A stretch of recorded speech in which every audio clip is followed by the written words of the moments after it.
எப்பவும் ஒரே மாதிரி சட்னி செய்யாமல் இந்த மாதிரி வித்தியாசமாக செஞ்சு பாருங்கள். டேஸ்ட்டும் நல்லாயிருக்கும், ஹெல்த்தியும் கூட.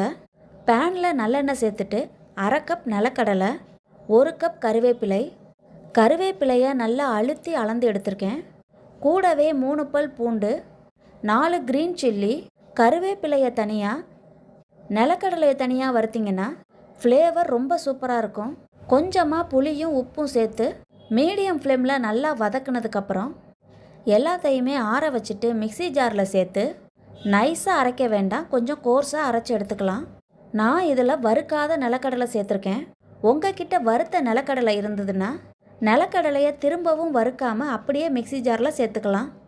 சட்னியை கோர்ஸாக அரைச்சதுக்கப்புறம் கடுகு, உளுத்தம்பருப்பு, காஞ்ச மிளகா, கருவேப்பிலை, பெருங்காயம் எல்லாத்தையும் சேர்த்து தாளித்து கொட்டிடுங்க. கருவேப்பிலை இதில் அதிகமாக சேர்த்துருக்கிறதுனால முடி வளர்ச்சிக்கு ரொம்பவே நல்லது.